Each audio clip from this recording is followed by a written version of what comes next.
Hello student, स्वागत है आप सभी का आज के सेशन में। कैसे हैं सभी लोग? चलिए बच्चे, तो लास्ट वीक सैटरडे को रक्षाबंधन था। आई होप आप लोगों ने बहुत अच्छे से सेलिब्रेट किया होगा। तो बच्चे ये सेशन जो है आज आपको देखने को मिल रहा है। पिछले हफ्ते की जो इम्पोर्टेंट न्यूज़ हैं उसे हम रिवाइज़ करेंगे, ठीक है। उसे हम एक तरीके से प्रैक्टिस करेंगे। कुछ न्यूज़ जो हैं आज ही आप लोग पढ़ेंगे, ठीक है, तो उनको भी याद रखना है और जो हमने पहले पढ़ा हुआ है उसको रिवाइज़ करते हुए चलना है आगे, ठीक है। देखना, पहला प्रश्न है, भारत में ट्रक चालकों के लिए अपना घर इनिशिएटिव ये किस मिनिस्ट्री के द्वारा शुरू किया गया है? ये बच्चे आपका जो ट्रक चालक होते हैं वो आराम से अपनी जो उनकी लॉन्ग ड्राइव होती हैं, है ना, काफ़ी लंबे समय तक जो है आपका वो बिल्कुल ट्रैवल ही करते रहते हैं कई कई दिनों तक। तो उस ट्रैवल के बीच में उनको एक अच्छा सा विश्राम स्थल मिल सके, ठीक है, मतलब वो रेस्ट कर सके, उसके लिए क्या किया गया है, अपना घर इनिशिएटिव शुरू किया गया है। और इसे शुरू करने वाला जो मंत्रालय है वो है आपका petroleum and natural gas, ministry of petroleum and natural gas. Basically उनके लिए इस तरीके से विश्राम स्थल, ठीक है, गेस्ट हाउस या रेस्ट हाउस जो है उनके लिए डेवलप किए जाएंगे, बनाए जाएंगे, ठीक है। और ये सारे के सारे जो है आपके नेशनल हाईवेज पे होंगे, ठीक है। तो याद रखना बच्चे, ministry of petroleum and natural gas के द्वारा ये किया गया है। आंध्र प्रदेश पुलिस के द्वारा शुरू किए गए ऑपरेशन ट्रेस, इसका मुख्य उद्देश्य क्या है? ये प्रश्न आपका पहले तो इतने में ही बन जाएगा कि ऑपरेशन ट्रेस कौन से स्टेट के द्वारा स्टार्ट किया गया है। तो आंध्र प्रदेश पुलिस के द्वारा जो है आपका इसे जो है आपका लॉन्च किया गया है। किस चीज को ट्रेस करने के लिए किया गया है? To trace missing and kidnapped girl, ठीक है, to trace missing and kidnapped girl, लापता और अपहृत लड़कियों का पता लगाने के लिए ऑपरेशन ट्रेस जो है आपका चलाया गया है आंध्र प्रदेश पुलिस के द्वारा। हाल ही में भारतीय पुरुष राष्ट्रीय फुटबॉल टीम का मुख्य कोच किसे नियुक्त किया गया है? वेरी इंपॉर्टेंट क्वेश्चन बच्चे, इसे हमने न्यूज़ के रूप में नहीं पढ़ा है, लेकिन यहाँ पे मैं आपको बता रही हूँ। इनका नाम आपको याद रखना है, खालिद जमील इनका नाम है, खालिद जमील, ठीक है। भारतीय पुरुष राष्ट्रीय फुटबॉल टीम के ये हेड कोच के रूप में अपॉइंट किए गए हैं। अगला, हाल ही में खबरों में रहा ऑपरेशन सहयोग किससे संबंधित है? ऑपरेशन सहयोग जो है कहाँ पे चला गया?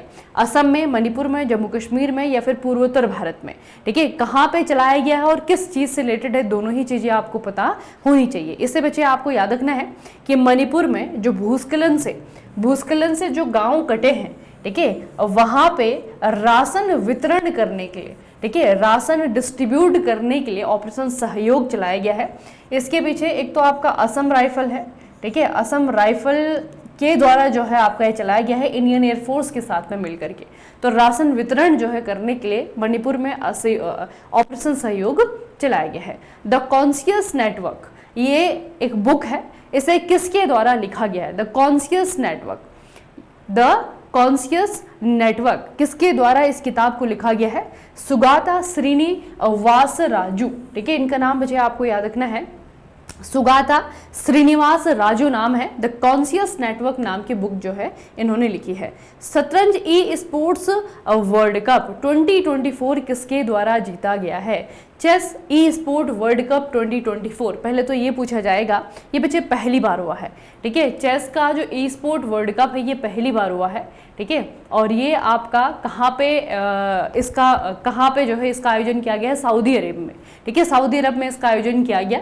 और इसे जो है वर्तमान में जो चेस के नंबर 1 प्लेयर है मैग्नस कार्लसन, उन्होंने जीत लिया है, ठीक है, याद रखना बच्चे। ये वर्ल्ड कप जो है आपका 2024 का इन्होंने जीत लिया है। अंडर 17 विश्व कुश्ती चैंपियनशिप 2025 में भारत ने टोटल कितने मेडल जीते हैं? भारत ने बच्चे चैंपियनशिप अपने नाम किया है, एक तो ये आपको याद रखना है। टोटल भारत ने कितने मेडल्स यहाँ पे जीते हैं? 9 मेडल यहाँ पे जीते हैं, ठीक है। ये बच्चे आपका अंडर 17 का वर्ल्ड रेसलिंग चैंपियनशिप है, 9 मेडल के साथ में जो है हमने इसे फिनिश किया है, जिसमें 4 गोल्ड है, जिसमें 4 सिल्वर है और 1 आपका ब्रॉन्ज है, ठीक है। तो टोटल जो है 9 मेडल जो है भारतीय जो खिलाड़ी हैं लड़कियां, उन्होंने बहुत अच्छा यहाँ पे प्रदर्शन किया है, ठीक है। अगला प्रश्न बच्चे, निम्नलिखित में से कौन सा बंदरगाह भारत में बंदरगाह क्षेत्र में make in India green hydrogen plant चालू करने वाला पहला बंदरगाह बन गया है? या फिर ये प्रश्न आपको दूसरी तरीके से पूछा जा सकता है कि पहला मेक इन इंडिया के तहत पहला ग्रीन हाइड्रोजन प्लांट कहाँ पे एस्टेब्लिश किया गया है, ठीक है। इस तरीके से बच्चे पोर्ट के नाम पे भी पूछा जा सकता है और सिंपल सा जो है आपका ये भी पूछा जा सकता है कि कहाँ पे। तो ये बच्चे आपका दीनदयाल बंदरगाह है, ठीक है, दीनदयाल बंदरगाह में जो है आपका ग्रीन हाइड्रोजन प्लांट चालू करने वाला ये पहला बंदरगाह बन गया है। अगला है ITA कि विश्व वायु परिवहन सांख्यिकी 2024 के अनुसार कुल यात्रियों के आधार पर विश्व विमानन बाजार में भारत का कौन सा स्थान है। आपको याद होगा, पढ़ाया था आपको ये कि जो बच्चे एविएशन का ट्रांसपोर्टेशन, ठीक है, एविएशन का एयर ट्रांसपोर्ट स्टैटिस्टिक, ये एक रिपोर्ट आई है और इसने भारत में बताया कि भारत में ये जो मार्केट है ये कितना बड़ा है। ठीक है, तो ये जो आपका एविएशन का मार्केट है उसके आधार पे भारत जो है 5वें नंबर पे है। ठीक है, 5वां बड़ा बाजार है इस क्षेत्र में, भारत 5वें नंबर पे है। ठीक है, विमानन बाजार में भारत की स्थिति क्या है, 5वीं है। भारतीय अंगदान दिवस 2025 समारोह के दौरान अंगदान प्रयासों में उत्कृष्ट योगदान के लिए कौन से केंद्र शासित प्रदेश को सर्वश्रेष्ठ केंद्र शासित प्रदेश का खिताब दिया गया है। ये भी आपका इंपॉर्टेंट क्वेश्चन है। ठीक है, ये भी आप लोगों ने न्यूज के रूप में पढ़ी थी। ये है बच्चे आपका पुदुचेरी। पुदुचेरी ने अंगदान के मामले में सबसे अच्छा प्रदर्शन किया है, इसीलिए जो है इन्हें ये पुरस्कार दिया जा रहा है।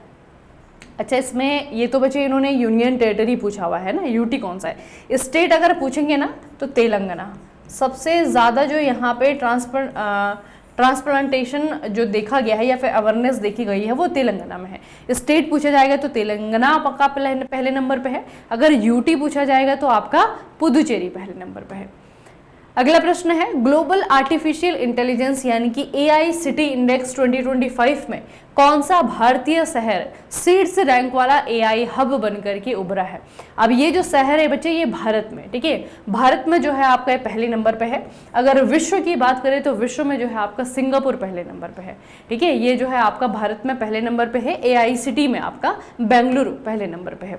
अगला है, केंद्र शासित प्रदेश लद्दाख का पहला वनस्पति उद्यान किस गांव में विकसित किया जाएगा। किस गांव में इसे विकसित किया जा रहा है बच्चे। यहाँ पे वनस्पति उद्यान नहीं है ना, उद्यान बहुत बड़ी चीज है लद्दाख के लिए क्योंकि पेड़ तो होते ही नहीं यहाँ पे। ठीक है, तो ये जो आपका है ना, मैंने आपको बताया था ये वही वैली है जहाँ पे भारत और चीन के बीच में संघर्ष हुआ था कोविड-19 के दौरान। ठीक है, ये वैली है बच्चे गलवान वैली, गलवान नदी के किनारे तो गलवान वैली है। और यहाँ पे गांव है, गांव का नाम है श्योक विलेज है। इसमें जो है आपका पहला वनस्पति उद्यान डेवलप किया जा रहा है। अगला है, तमिलनाडु और केरला वन विभागों के द्वारा 2025 में किए गए समकालिक नीलगिरी ताहर की जनसंख्या सर्वे में किस स्थान पर नीलगिरी ताहर की सबसे अधिक जनसंख्या दर्ज की गई है। पहले तो स्टेट की ही हम बात करें तो सबसे ज्यादा जो नीलगिरी ताहर है वो केरल में है। ठीक है, कहाँ पे है, केरल में है। नीलगिरी ताहर की अगर हम बात करें तो तमिलनाडु का राज्य पशु है, ये आपको याद रखना है। ठीक है, और यहाँ पे बच्चे आपका यहाँ पे केरल में आपका जो है एक राष्ट्रीय उद्यान है। ठीक है, इस राष्ट्रीय उद्यान का नाम आपको याद रखना है इराविकुलम राष्ट्रीय उद्यान। यहाँ पे जो है नीलगिरी ताहर की जनसंख्या सबसे ज्यादा है। ठीक है, केरल में ही है। 15वें अखिल भारतीय समुद्री रसद पुरस्कार MALA 2025 में किस बंदरगाह ने वर्ष का प्रमुख बंदरगाह गैर कंटेनर युक्त कार्गो पुरस्कार जीता है। देखना बच्चे, याद रखना, वर्ष का प्रमुख बंदरगाह। ठीक है, वर्ष का प्रमुख बंदरगाह जो है इसने एक अवार्ड जीता है और ये आपका पारादीप बंदरगाह है जो कि कहाँ पे है, आपका उड़ीसा में है। ठीक है, ये आपका कहाँ पे बच्चे, उड़ीसा में है पारादीप बंदरगाह। अगला प्रश्न है, छत्तीसगढ़ के भालुकोना जमनीडीह ब्लॉक में कहाँ से समृद्ध एक संभावित खनिजीकरण क्षेत्र की पहचान की गई है जो कि भारत के रणनीतिक खनिज अन्वेषण प्रयासों में से एक महत्वपूर्ण प्रगति का प्रतीक है। अब छत्तीसगढ़ की अगर हम बात करें तो छत्तीसगढ़ बच्चे आपका मिनरल बेल्ट का स्टेट है ना। सेकंड नंबर पे जो है लार्जेस्ट प्रोड्यूसर है मिनरल्स का। पहले नंबर पे आपका झारखंड आ जाता है, फिर आपके छत्तीसगढ़ है, फिर आपका उड़ीसा ना। इस तरीके से जो है अगर आपको मिनरल लेने जाना है तो ये जो है आपके 3 मेन स्टेट हैं भारत के अंदर। ठीक है, 3 मेन स्टेट हैं आपके भारत के अंदर। अब छत्तीसगढ़ को ऑलरेडी जो है बेलाडीला के लिए जाना जाता है, लोहा अयस्क के लिए जाना जाता है, लेकिन रिसेंटली यहाँ पे कुछ और अयस्कों की भी खोज होने की बात की गई है। तो वो कौन सी चीज है बच्चे, यहाँ पे आपका निकिल, तांबा, प्लेटिनम। ठीक है, निकिल, तांबा, प्लेटिनम समूह के तत्व से समृद्ध जो है आपका बताया जा रहा है भालुकोना और जमनीडीह ब्लॉक। ठीक है, जो कि छत्तीसगढ़ के अंदर ही आते हैं। भालुकोना और जमनी डी ब्लॉक। ठीक है, तो यहाँ पे निकल तांबा प्लेटिनम समूह के तत्वों की भी मात्रा बताई जा रही है। संभावित क्षेत्र के रूप में जो है इनकी पहचान की गई है। ठीक है, और बच्चे अगर ये मिनरल यहाँ पे है या फिर ये एलिमेंट यहाँ पे है तो ऑब्वियस सी बात है कि हमारे लिए काफ़ी अच्छी है, क्योंकि हम बहुत सारी चीज़ों में इनमें से जो है बाहर डिपेंड रहते हैं ना, बाकियों से खरीदने के लिए डिपेंडेंसी हमारी रहती है। किशोर न्याय अधिनियम 2015 के तहत सांकेतिक भाषा दुभाषियों, अनुवादकों और विशेष शिक्षकों को सूचीबद्ध करने वाला भारत का पहला राज्य कौन सा बन गया है? तो यह है बच्चे आपका पंजाब। ये जो किशोर न्याय अधिनियम 2015 है, इसके तहत सांकेतिक भाषा, ठीक है, सांकेतिक भाषा के चाहे वो दुभाषी हैं, चाहे वो अनुवादक हैं, चाहे वो विशेष शिक्षक हैं, ठीक है, ट्रेनर हैं, इनको जो है जो साइन लैंग्वेज होती है ना, साइन लैंग्वेज के वो आपके इंटरप्रेटर्स हो सकते हैं, ट्रांसलेटर्स हो सकते हैं, स्पेशल एजुकेटर्स हो सकते हैं, इनको भी सूचीबद्ध करने वाला ये भारत का पहला राज्य बन गया है और ये है आपका पंजाब। अगला है प्रधानमंत्री किसान संपदा योजना। इसके लिए केंद्रीय मंत्रिमंडल के द्वारा अनुमोदित कुल बजट राशि कितनी है? पहले तो बच्चे जो प्रधानमंत्री किसान संपदा योजना है ना, ये आपकी अलग अलग फेजेस में चलाई जा रही है। ठीक है, ये जो है भारत में अलग अलग फेजेस में चलाई जा रही है। पहला जो फेज इसका था वो 2016 से 20 से लेकर थे। ठीक है, पहला जो इसका फेज था ना वो 2016 से लेकर के 20 तक था।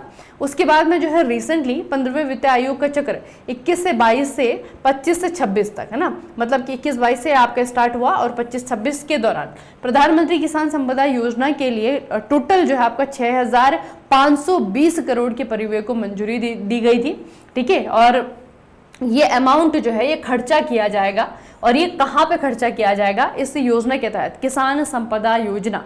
ठीक है, संपदा बच्चे, जो संपदा शब्द है ना, इसका मतलब होता है एसेट।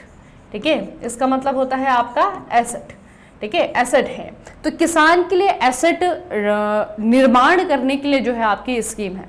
अब किसानों के लिए एसेट क्या हो सकता है, मतलब कौन सी चीज़ ऐसी हो सकती है जो कि किसानों के लिए एसेट का काम करेगी, और किसानों के लिए अगर हमने उसे बना दिया तो किसानों को बहुत फ़ायदा होगा।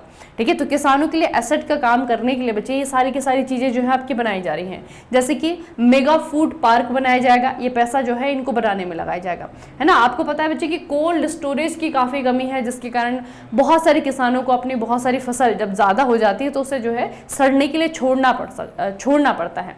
ठीक है, या उसके रेट नहीं मिलते हैं, ठीक है, उसे कोई खरीदता नहीं। तो अगर कोल्ड स्टोरेज होगा तो इन चीज़ों को जो है स्टोर करके रखा जा सकता है, तो बहुत ही ज़्यादा जो है इंटीग्रेटेड शीत श्रृंखला, ठीक है, आपकी मूल्य संवर्धन अवसंरचना, कृषि प्रसंस्करण क्लस्टर्स, जहाँ पे प्रोसेसिंग किया जा सके एग्रीकल्चरल प्रोडक्ट को, ठीक है, इस तरीके के क्लस्टर, बैकवर्ड फॉरवर्ड लिंकेज का निर्माण, खाद्य प्रसंस्करण संरक्षण क्षमताओं का विस्तार, खाद्य सुरक्षा गुणवत्ता आश्वासन अवसंरचना, मानव संसाधन विकास और संस्थान। ठीक है, तो बेसिकली जितनी भी चीजें हैं ये इंस्टीट्यूट या फिर ये जो है आपके क्लस्टर, इनको बनाया जाएगा और इनसे जो है किसानों को बहुत फायदा होगा, बहुत बेनिफिट होगा।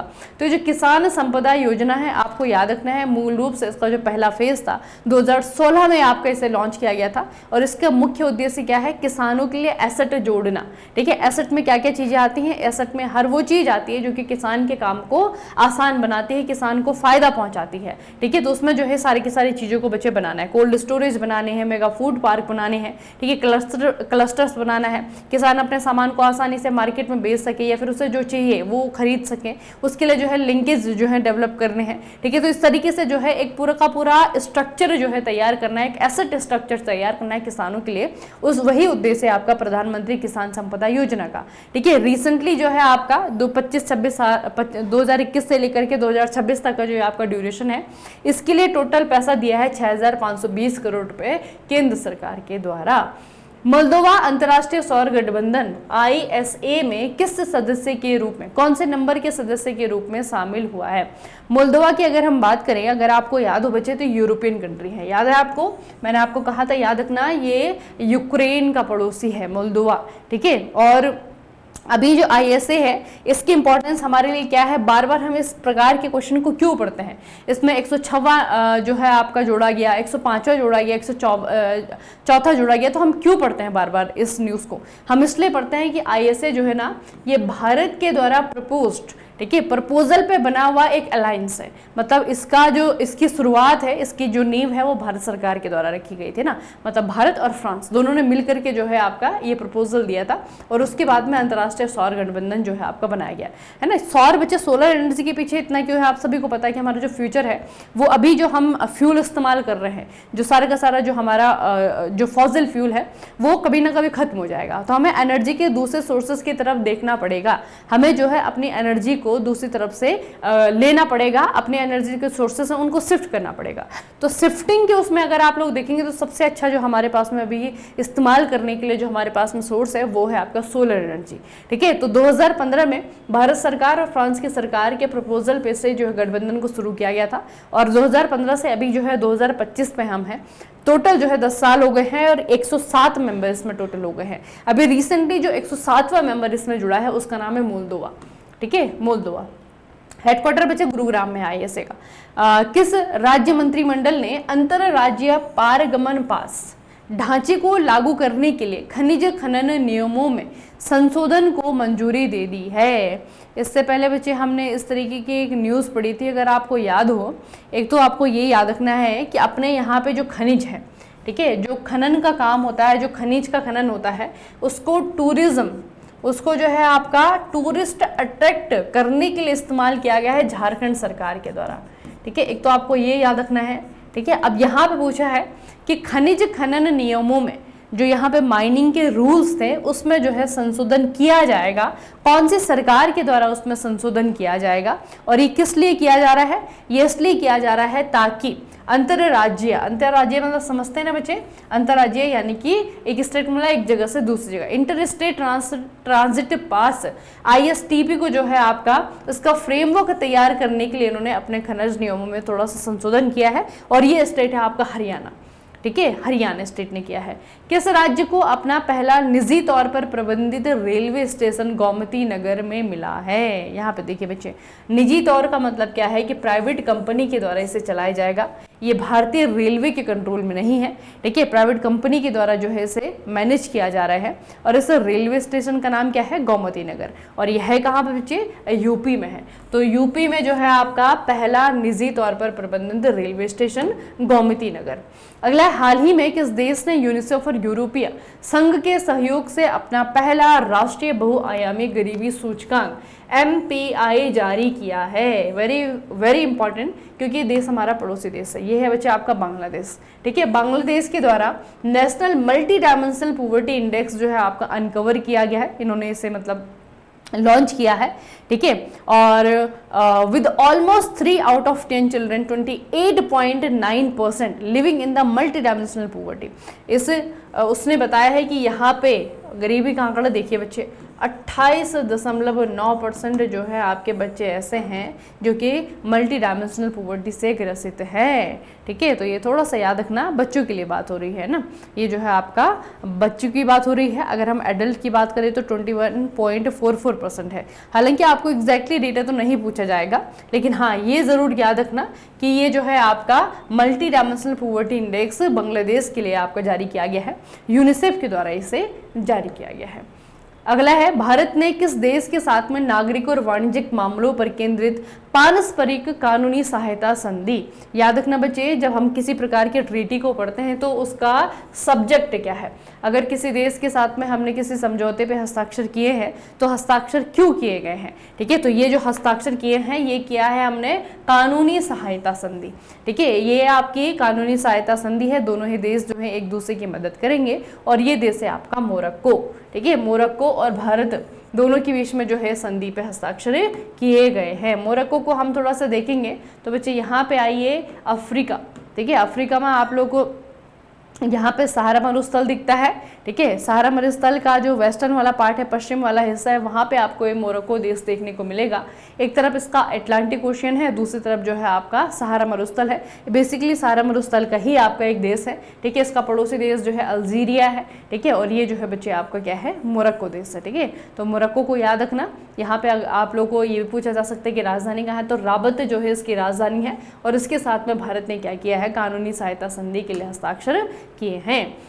2025 अंडर 17 विश्व कुश्ती चैंपियनशिप कहाँ पर आयोजित की गई, जहाँ पर कि भारतीय महिलाओं ने टोटल 5 पदक जीते हैं। ये बच्चे याद रखना, ये है आपका कुश्ती चैंपियनशिप, ठीक है। कुश्ती चैंपियनशिप कहाँ पे हुआ था, ये बच्चे आपका एथेंस में हुआ था। भारतीयों ने यहाँ पे बहुत अच्छा प्रदर्शन किया है, ठीक है। 5 तो नहीं, टोटल जो है अब आपके 9 हो चुके हैं, है ना। टोटल जो है आपके 9 मेडल हैं, याद रखना। और एथेंस में आपका यह हुआ था। अगला है, पाकिस्तान के साथ में सिंधु जल संधि के निलंबन के बाद, सस्पेंशन के बाद में एनएचपीसी ने किस जल विद्युत परियोजना को पुनर्जीवित किया है। वैसे चिनाब नदी पे एक पुरानी जल विद्युत परियोजना थी जो कि बंद होने के कगार पे थी, ठीक है। अभी जो हमारा एनएचपीसी है, इन्होंने कहा है कि हम इसे दोबारा से खोलेंगे क्योंकि हम अब इस जल संधि को नहीं मानते हैं। सावलकोट जल विद्युत परियोजना है जो कि चिनाब नदी पे है, किधर, जम्मू और कश्मीर में, ठीक है। चिनाब नदी पे है और इस पे जो है इस डैम को दोबारा से बनाए जाने का काम शुरू किया जाएगा, इसे जो है पुनर्जीवित किया जाएगा। तो इन नदियों पे हमारा अधिकार नहीं है अकॉर्डिंग टू ट्रीटी, है ना। इन नदियों पे हमारा कम अधिकार है, चिनाब हो गई, झेलम हो गई, सिंधु हो गई। इसीलिए जो हिमालय रीजन में आप लोगों को देखने को मिलेगा बहुत कम डैम जो है इस पे हम बना सकते हैं, क्योंकि लिमिटेड जो है हमारे यहाँ पे राइट थे according to Indus valley, according to Indus river treaty, ठीक है। तो ये जो आपकी इंडस रिवर ट्रीटी है, हमने कहा कि सस्पेंड करते हैं, हम इसे नहीं मानेंगे। और अब नहीं मान रहे तो हम जो है, जो हमारी पुरानी परियोजना है उनको दोबारा से जो है पुनर्जीवित किया जाएगा। अगला है बच्चे, केंद्र सरकार ने पोलावरम बन कचरेला लिंक परियोजना से संबंधित किन 2 राज्यों के बीच में नदी जल बंटवारे के विवादों को सुलझाने के लिए एक उच्च स्तरीय समिति का गठन किया है। ये प्रश्न आपको आसान भाषा में इस तरीके से पूछा जाएगा कि जो पोलावरम बन कचरेला लिंक परियोजना है, ये कौन से 2 देशों के बीच में विवाद का कारण है, ठीक है। तो इसमें बच्चे 2 पड़ोसी हैं ये आपस में, ठीक है। एक आंध्रा है और एक आपका तेलंगाना है। आंध्र प्रदेश और तेलंगाना है, ठीक है। इन दोनों में जो है आपका ये जो लिंक परियोजना बन रही है, ये लिंक परियोजना बेसिकली क्या है बच्चे, एक नदी है, आप लोग को नदी का नाम पता होगा, ये बच्चे आपकी कृष्णा रिवर है ना, कृष्णा रिवर है। और इसकी जो है आपकी सहायक नदियां हैं। अब जो दक्षिण भारत की नदियां हैं, इनको आपस में जोड़ने के लिए नदी जोड़ो परियोजना बहुत पहले लॉन्च की गई थी।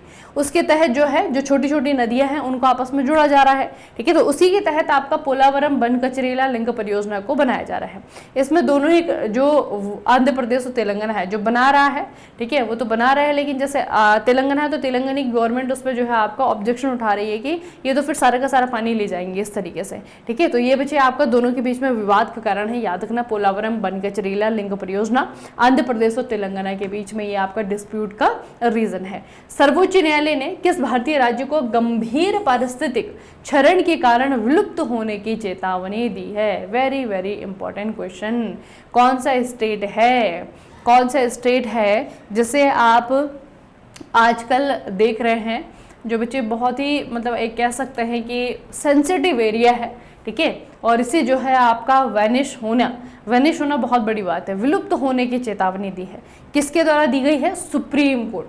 सुप्रीम कोर्ट ने कहा है इस पर्टिकुलर स्टेट को, सुप्रीम कोर्ट के द्वारा कहा गया है पर्टिकुलर भारतीय राज्य को कि यहाँ पे जो सेंसिटिविटी है, ठीक है, वो बहुत ज़्यादा है, जिसके कारण यहाँ पे सीवियर इकोलॉजिकल डिग्रेडेशन हो सकता है, ठीक है। इकोलॉजिकल डिग्रेडेशन का मतलब क्या है बच्चे कि यहाँ पे जो पारिस्थितिकी तंत्र है, ठीक है, वो जो है आपका बहुत तेजी से डिग्रेड हो रहा है, जिसके कारण ये जो आपका स्टेट है, ठीक है, यहाँ पे ये जो पूरा परिस्थिति की मतलब इसका जो नेचुरल जो इकोलॉजी था वो जो है आपका बहुत तेजी से खत्म हो जाएगा, ठीक है। तो ये किससे कहा है, ये है आपका हिमाचल प्रदेश, याद रखना बच्चे, ठीक है। ये बच्चे आपका हिमाचल प्रदेश है। हिमाचल प्रदेश को जो है आपका वार्न किया गया है कि possibly vanishing due to severe ecologically degradation, इसके कारण हिमाचल प्रदेश का जो अस्तित्व है वो आपका खतरे में है। ठीक है, याद रखना बच्चे, हिमाचल प्रदेश को कहा है। सरकारी कर्मचारियों के लिए विश्राम अवकाश योजना शुरू करने वाला भारत का पहला राज्य कौन सा है? हिमाचल प्रदेश में पिछले 4-5 सालों से बच्चे बहुत ज़्यादा रोड कंस्ट्रक्शन हुआ है। ठीक है, और कुछ नहीं यहाँ पे, और रोड कंस्ट्रक्शन हुआ है। और रोड कंस्ट्रक्शन में ये सबसे बड़ी दिक्कत है यहाँ पे कि पहाड़ उत्तराखंड जैसे ही है, ठीक है, दरकने वाले पहाड़ हैं। जैसे ही रोड बनता है ऊपर से पहाड़ खिसक जाता है, ठीक है, भूस्खलन हो जाता है, भूस्खलन हो जाता है, फिर रोड जो है दोबारा बनाई जाती है, दोबारा खिसक जाती है। ठीक है, तो इस चक्कर में यहाँ की गवर्नमेंट ने काम किया, नदी बहती है सतलज हिमाचल में, ठीक है, सतलज जहाँ जहाँ से होकर के जाती है उस घाटी में जो पहाड़ी है ना, वहाँ पे टनल बनाना स्टार्ट किया। बहुत सारी टनलें यहाँ पे बनाई गई हैं और बहुत सारी टनलें जो हैं अंडर कंस्ट्रक्शन में है, मतलब बनने वाली हैं वो भी, है ना। तो अब टनलिंग के लिए आपको पता है क्या होता है, पहाड़ को जो है आपका भेदा जाता है, छेदा जाता है ना। और कभी कभी जो है पहाड़ इतना मजबूत नहीं होता है, स्ट्रांग नहीं होता कि इस चीज़ के लिए वो तैयार है ना। तो वही जो है बच्चे हिमाचल के पहाड़ों का भी वही है ना। आप अगर देखेंगे हमारे स्टेट पहाड़ी राज्यों में ना, तो बच्चे जम्मू कश्मीर जो है पहले तो राज्य ही था, तो जम्मू कश्मीर में बहुत सारी टनलिंग हुई है, बहुत सारी टनलिंग है। मतलब यहाँ पे कोई अगर रूट है तो वहाँ पे आप लोग 8 किलोमीटर 7 किलोमीटर लंबी लंबी टनल आपको देखने को मिलेंगे, और बहुत सारी टनल हैं।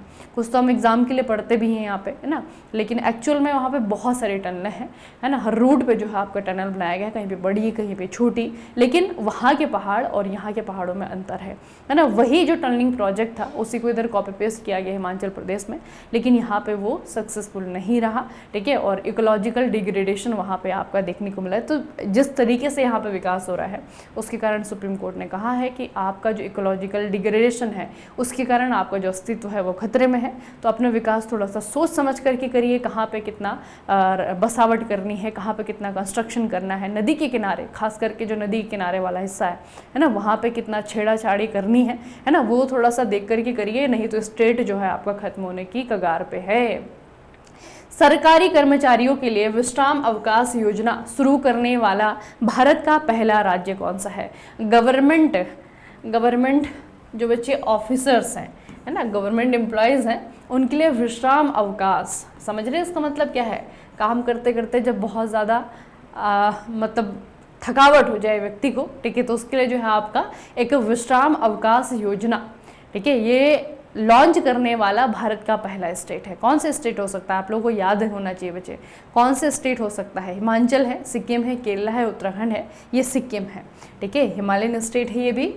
सिक्किम के द्वारा क्या किया गया है, जो सरकारी कर्मचारी हैं उनके लिए विश्राम अवकाश योजना शुरू की गई है, और इस प्रकार की योजना शुरू करने वाला ये पहला राज्य है।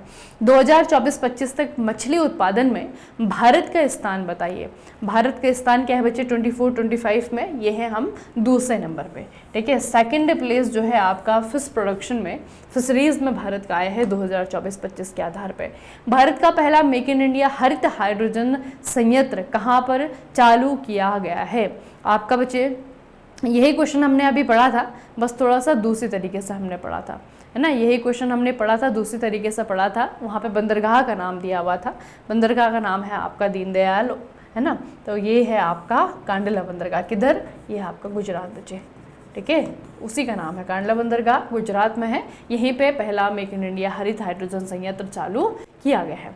अगला है आपका सेंट्रल विस्टा परियोजना के तहत प्रधानमंत्री नरेंद्र मोदी के द्वारा अभी उद्घाटन किए गए पहले कॉमन सेंट्रल सेक्रेटेरिएट भवन का नाम क्या है? वेरी इंपॉर्टेंट बच्चे, यहाँ पे जो सेंट्रल विस्टा परियोजना है इसके तहत जो है नया संसद भवन बनाया गया है ना। अब नए संसद भवन के कुछ पार्ट जो है वो अभी भी अंडर कंस्ट्रक्शन है, काफ़ी हद तक जो है आपका ये कंप्लीट भी हो चुका है, ठीक है। तो रिसेंटली एक और पार्ट जो है इसका बन करके तैयार हुआ है, ठीक है। और वो जो पार्ट है ना वो सेंट्रल सेक्रेटेरिएट है, वो सेंट्रल सेक्रेटेरिएट है, और जो सेंट्रल सेक्रेटेरिएट का भवन है उसका नाम भी रख दिया गया है। तो उसका नाम रखा गया है कर्तव्य भवन, ठीक है। कर्तव्य भवन आपको पूछा जाएगा किधर है? दिल्ली में है। सेंट्रल विस्टा परियोजना का ही एक अंग है, ये एक हिस्सा है, और इसका जो है उद्घाटन किया गया प्रधानमंत्री नरेंद्र मोदी के द्वारा, और इसका नाम रखा गया है कर्तव्य भवन, ठीक है। चलिए बच्चे, तो आज का जो रिवीजन है उसे हम यहीं पे ख़त्म करेंगे, ठीक है। और जो नहीं आप लोगों ने न्यूज़ पढ़ी है उन्हें याद रखना, ठीक है। और फिर आज का सेशन जो है वही आपको आज इवनिंग पे ही मिलेगा, ठीक है। मतलब आज ही आपको 2 क्लास मिल रही हैं, तो इसमें तो काफ़ी कम न्यूज़ जो है आपको नहीं पढ़ने को मिलेंगी, लेकिन जो रिवीजन आपका हुआ है उन क्वेश्चन को याद रखना है ना, जो हमने रिवाइज किया है। चलिए फिर आज के सेशन को हम यहीं पर समाप्त करेंगे, मिलेंगे फिर नेक्स्ट सेशन में। तब तक के लिए पढ़ते रहिए, बढ़ते रहिए, अपना खूब सारा ख्याल रखिएगा। आप सभी का बहुत बहुत धन्यवाद।